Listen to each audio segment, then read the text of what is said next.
بسم اللہ الرحمن الرحیم وَإِذْ قُلْنَا لِلْمَلَائِكَةِ اسْجُدُوا لِآدَمَ فَسَجَدُوا إِلَّا إِبْلِيسَ أَبَى وَاسْتَكْبَرَ وَكَانَ مِنَ الْكَافِرِينَ۔ سامعین و حاضرین، قرآن مجید فرقان حمید کی سورہ بقرہ کی یہ آیت کریمہ آج ہمارے تیسرے جو درس ہے، سبق ہے، اس کا موضوع ہے۔ یہ سورہ بقرہ کی آیت کریمہ ہے۔ اس کے حوالے سے چند باتیں آپ کی گوش گزار کی جائیں گی۔ سب سے پہلے اس آیت کریمہ کا ترجمہ سماعت کر لیں۔ اللہ تبارک و تعالیٰ نے ارشاد فرمایا، اے محبوب یاد کیجئے جب ہم نے فرشتوں کو حکم دیا کہ آدم کو سجدہ کرو تو سب نے سجدہ کیا سوائے ابلیس کے، وہ منکر ہوا اور اس نے تکبر کیا اور کافر ہو گیا۔ یہ آیت کریمہ ہے کہ جس میں اللہ تبارک و تعالیٰ نے وہ فرشتوں کا ذکر فرمایا کہ جب فرشتوں کو اللہ نے حکم دیا تھا کہ آدم علیہ السلام کو سجدہ کرو تو سارے کے سارے فرشتوں نے سجدہ کر لیا، لیکن ابلیس نے انکار کر دیا، اس نے تکبر کیا اور اس نے سجدہ نہیں کیا اور ہمیشہ ہمیشہ کے لیے دھتکار دیا گیا، کافر ہو گیا۔ قرآن مجید فرقان حمید کی اس آیت کریمہ میں چند فوائد اور سبق جو ہے نا وہ ہمیں ہماری زندگی کے حاصل کرنے کے ہیں، جن کو ہم بیان کریں۔ مفسرین کرام سب سے پہلے فرماتے ہیں کہ یہ جو ہے وَإِذْ قُلْنَا، اس میں جو وَإِذْ ہے اس میں اذکر کا لفظ محذوف ہے، یعنی بظاہر ہمارے سامنے وَإِذْ قُلْنَا ہے، لیکن مفسرین جو ہے نا وہ فرماتے ہیں علماء کہ اس میں اذکر کا لفظ محذوف ہے۔ تو اذکر کا معنی کیا بنے گا؟ تو اذکر کا معنی یہ ہے کہ اے محبوب یاد کیجئے۔ اذکر امر ہے، یاد کیجئے۔ اب سمجھنے کی بات یہ ہے کہ واقعہ جو بیان کیا جا رہا ہے وہ حضرت آدم علیہ السلام کا کیا جا رہا ہے اور فرشتوں کا کیا جا رہا ہے جو جنت میں ہوا تھا، اور نبی پاک صلی اللہ علیہ وسلم اللہ کے آخری نبی ہیں، اور نبی پاک صلی اللہ علیہ وسلم تمام انبیاء کے بعد اس دنیا میں تشریف لائے۔ لیکن قرآن میں اللہ کہہ رہا ہے وَإِذْ قُلْنَا، اے محبوب یاد کیجئے۔ اب یاد اس کو دلایا جاتا ہے جس کے سامنے وہ واقعہ ہوا ہو، جس کو پتا ہو، جس کو اس بات کا علم ہو اور وہ شے اور واقعہ اس کا دیکھا ہوا ہو، تو اس کو کہا جاتا ہے کہ یاد کیجئے وہ واقعہ، یاد کیجئے وہ بات۔ تو نبی پاک صلی اللہ علیہ وسلم تو سب سے آخر میں آئے، تو یہ جو اللہ تبارک و تعالیٰ نے فرمایا نا کہ وَإِذْ قُلْنَا کہ محبوب یاد کیجئے، تو یہ ابتدائے آفرینش کا واقعہ ہے، یعنی بہت پہلے کا واقعہ ہے۔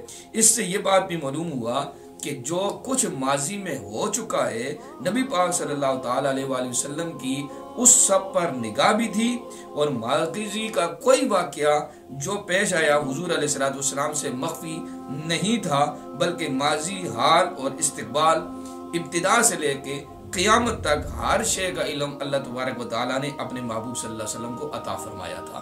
اس لیے اللہ نے فرمایا وَإِذْ قُلْنَا، محبوب یاد کیجئے۔ کوئی سرکار علیہ السلام کے سامنے وہ واقعہ پیش آیا ہے، وہ آدم علیہ السلام کا، اس لیے اللہ تبارک و تعالیٰ نے وَإِذْ قُلْنَا کا لفظ ذکر فرمایا۔ اسی طرح اس میں جو ہے نا تفسیر صاحب روح البیان جو ہے نا وہ لکھتے ہیں کہ حضور نبی پاک صلی اللہ تعالیٰ علیہ وسلم چونکہ اللہ تعالیٰ کی سب سے پہلی مخلوق ہے، اور اس لیے اللہ تعالیٰ نے جو کچھ پیدا فرمایا ان سب کا حضور علیہ السلام مشاہدہ فرما رہے تھے۔ جب حضور پہلی مخلوق ہے تو جو کچھ پیدا ہوا یا جو کچھ ہوا وہ حضور علیہ السلام کے سامنے ہوا، حضور علیہ السلام اس کا مشاہدہ فرما رہے تھے۔ ارواح کو، نفوس کو، اجسام کو اور نباتات اور جمادات کو، حتیٰ کہ حضرت آدم علیہ السلام کے پیدا ہونے کو، فرشتوں کے ذریعے ان کی تعظیم کرانے کو، جنت سے ان کے علیحدہ ہونے کو، اور پھر ان کے توبہ کرنے کو، ابلیس کو کی پیدائش، اور جو کچھ ہوا سب کچھ حضور علیہ السلام کے سامنے ہوا، اور وہ سرکار علیہ السلام کے نور سے ہوا، جس کو اللہ تبارک و تعالیٰ نے ساری مخلوقات سے پہلے پیدا فرمایا، کہ حضور کے نور کو سب سے پہلے پیدا فرمایا، تو وہ نور یہ ساری جتنی بھی مخلوقات تھی، سرکار علیہ السلام کا نور ان سب چیزوں کو دیکھ رہا تھا۔ اس لیے قرآن پاک میں حضور علیہ السلام سے کہیں حضرت آدم علیہ السلام کے واقعے کے لیے فرمایا جا رہا ہے، اس کو یاد کیجئے۔ کہیں فرمایا جا رہا ہے وَإِذْ قَالَ مُوسَىٰ لِقَوْمِهِ، موسیٰ علیہ السلام کے واقعے کا کہا جا رہا ہے کہ اس کو یاد کیجئے۔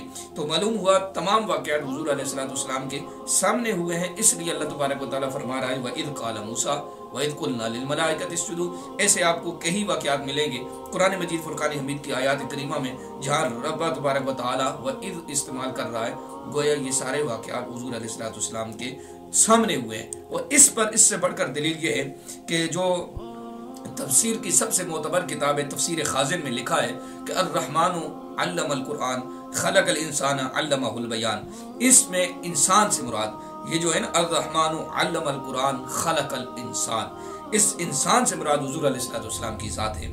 جو حضور نبی پاک صلی اللہ تعالیٰ علیہ وسلم، اس آیت کا مطلب کیا ہوا کہ رحمان نے انسان کامل یعنی حضور سرور دو عالم صلی اللہ تعالیٰ علیہ وسلم کو ما کانا و ما یکون کا جو کچھ ہو چکا اور جو کچھ ہونے والا ہے، یہ مت ما کان و ما یکون، جو کچھ ہو چکا یا جو کچھ ہونے والا ہے، تمام اگلے اور پچھلے امور کا بیان نبی پاک صلی اللہ تعالیٰ علیہ وسلم کو رب نے سکھا دیا۔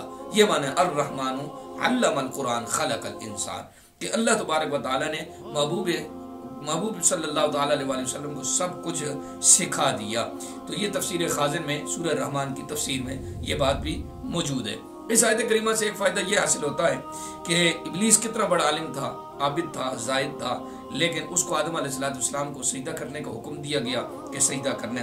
تو جو انتہائی عاجزی اور انکساری اور کسی کی تعظیم، انتہائی تعظیم کرنے کا نام ہے سجدہ، یہ آخری حد ہے کسی کی تعظیم کرنے کا، تو لیکن اس نے سجدے سے انکار کر دیا، تو نبی پاک صلی اللہ علیہ وسلم کی تعظیم نہ کی تو اس کا سارا علم، ساری عبادت اس کے منہ پہ مار دی گئی ہے، اور اس نے اللہ تبارک و تعالیٰ نے اس کو اپنے دربار سے دھتکار دیا ہے، چھوڑ دیا ہے، تو وہ کافر ہو گیا۔ معلوم ہوا کہ یہاں سب سے اہم چیز اس کے پیارے بندوں کا ادب و احترام ہے۔ جب ادب و احترام کیا جائے گا، کوئی کتنا ہی بڑا موحد کیوں نہ ہو، کوئی کتنی عبادت کیوں نہ کرتا ہو، لیکن اس کے پیاروں کا ادب نہیں کرتا تو اس کا علم مقبول نہیں ہے۔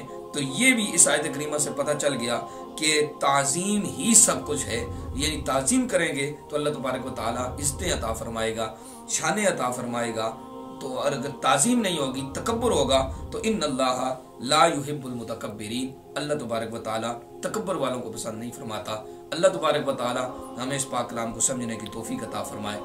اللہ تبارک و تعالیٰ ہم سب کے حال پر رحم کرم فرمائے۔ میری دعا ہے اللہ تبارک و تعالیٰ ہر انسان کو یہ قرآن پاک کی سمجھ عطا فرمائے، دونوں جہانوں کی کامیابیوں کامرانیاں عطا فرمائے۔ اللہ پاک دنیا سے جانے والوں کی مغفرت و بخشش فرمائے۔